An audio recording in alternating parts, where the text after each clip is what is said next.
안녕하세요, 문미라입니다. 오늘은 조선의용대의 성격이 완전히 달라지게 되는 계기인 조선의용대의 화북 이동, 그리고 조선의용군으로의 재편성에 대해서 살펴보겠습니다. 강의를 들으시는 분들은 조선의용대가 어떻게 해서 해방 이후에 중국 공산당과 밀접한 관계를 맺을 수 있었는가에 초점을 맞춰서 이 조선의용대 화북 이동과 성격 변화를 들어주시면 좋겠습니다. 조선의용대는 1940년대 말부터 1941년 여름에 걸쳐서 중국 공산당 지역인 중국 화북 지역으로 이동을 합니다. 그 이동의 원인은 크게 세 가지 정도로 나누어 볼 수 있을 것 같은데요. 첫 번째는 이른바 동북 노선입니다. 조선의용대가 결성돼서 활동을 했던 중국 관내 지방은 조선인 일반 민중들이 많이 살지 않는 지역이었습니다. 그렇기 때문에 조선의용대 지도자들은 조선인 일반 민중들이 많이 살고 있는 중국 동북 지역 만주로 이동해서 이들과 함께 이들에 의거해서 독립운동을 전개하고 싶다는 생각을 처음부터 가지고 있었습니다. 당시 만주 지역에는 200만 명 가까이가 되는 조선인 민중들이 살고 있었습니다. 조선의용대 지도부들은 이 200만에 가까운 조선인 민중과 또 만주에 있던 조선인 항일부대와 함께 독립운동을 거족적으로 전개하고 싶었던 것이죠.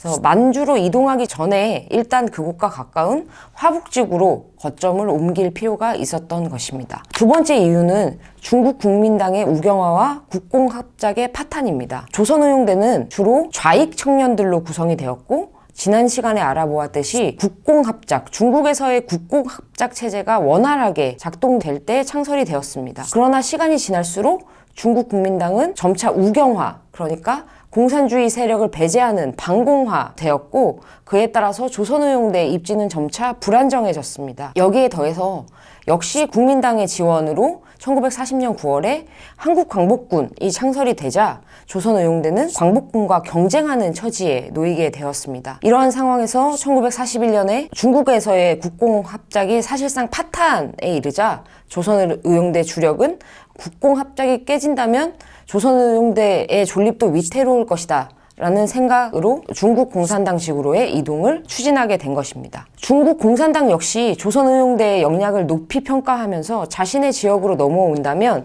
적극적인 지원을 하겠다고 약속을 합니다. 최창익, 지난 시간부터 계속 여러 차례 이름이 나오고 있는 인물인데요. 조선의용대의 지도자 중 한 명이었던 최창익이 이미 1939년에 화북으로 이동을 해서 그곳에서 활동하고 있던 조선인들과 화북 조선 청년 연합회라는 것을 조직을 합니다. 이 조직의 회장은 오랜 기간 중국 공산당에서 활동하던 무정이라는 사람이었습니다.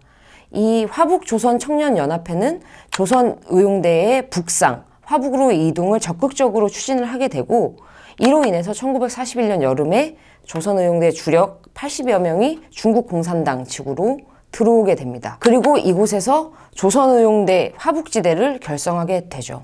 이것이 7월 7일의 일입니다.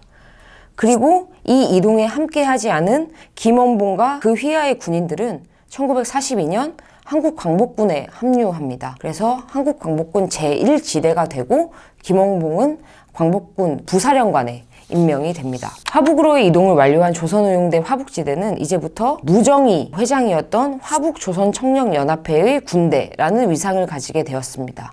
이와 동시에 원래 중국 국민당의 지위를 받던 조선의용대에서 국민당의 영향력은 사라지고 그 공백을 중국 공산당과 그들의 부대인 팔로군이 메우게 되었습니다. 팔로군은 조선의용대 화북지대에 무기와 물자를 지원을 했고, 여러 가지 정치적, 전술적인 지도를 제공하였습니다. 이 과정에서 화북지대에 미치는 중국 공산당과 팔로군의 영향력은 점차 강화되었습니다. 조선의용대 주력의 북상으로 조선청년연합회, 화북조선청년연합회죠.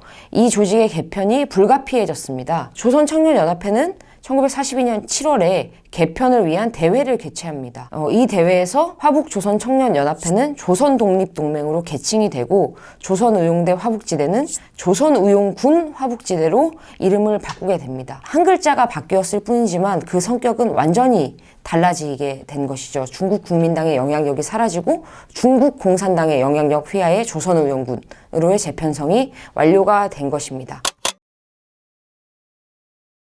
이런 조선의용군의 주요 활동은 무장 선전 활동, 간부 양성 같은 것들이었습니다.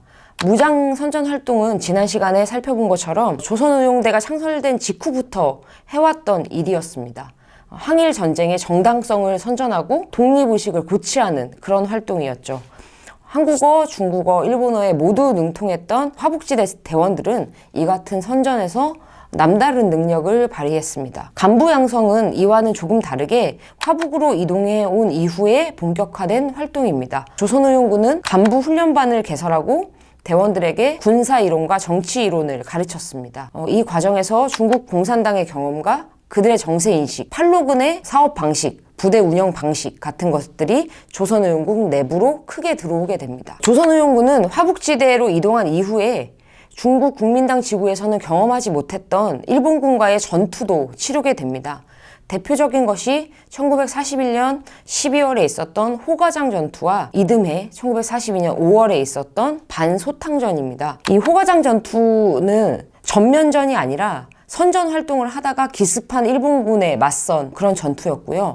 이 전투에서 조선의용대 대원 4명이 사망을 합니다. 반소탕전은 팔로군과 조선의용군을 포위한 일본군에 맞서서 팔로군의 퇴로를 확보하기 위해 벌어진 전투입니다. 이 전투에서 조선의용군의 핵심 지도자이자 김원봉의 절친이었던 윤세주가 전사를 합니다. 이러한 전투들은 조선인의 항일 의지를 조선뿐만 아니라 중국 민중들에게 널리 알리는 계기가 되었고, 각지에서, 그러니까 중국 각지 그리고 조선 내에서도 조선의용군의 이름을 각인시킨 계기이기도 했습니다. 그리고 이 호가장 전투와 반소탕전은 해방 이후 연안파가 일반 대중들에게 가장 자신있게 내세울 수 있는 정치적 자산이 되었습니다. 반소탕전이 중국 팔로군의 테러를 확보하기 위한 전투라고 말씀을 드렸었는데, 이런 중국 공산당 군대와 함께 전투를 치르고 팔로군을 위해서 대신 희생하는 이런 모습들로 인해서 중국 공산당과의 혈맹 관계가 더욱 강화되는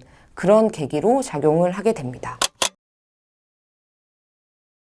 중국 공산당이 조선의용군에 대한 지도권을 완전히 장악하게 된 또 하나의 결정적인 사건이 있었습니다. 그것이 1943년의 정풍운동입니다. 정풍운동이란 공산주의 당에서 당원을 교육하고 당의 사상을 하나로 통일하는 그런 운동을 말하는데요. 정풍운동의 최종적인 목표는 사상적으로 당의 통일과 단결을 강화하는 데 있었습니다. 중국 공산당은 정풍운동을 전개하면서 이것을 조선 독립동맹과 조선의용군 내부에서도 진행하게 하였습니다. 정풍운동은 조선의용군을 중국 공산당형 군대로 탈바꿈하게 한 계기가 되었습니다. 이 조선 독립동맹과 조선의용군 내부에서 있었던 정풍운동을 주도한 사람이 바로 중국 공산당 당원이었던 무정이라는 사람이었습니다.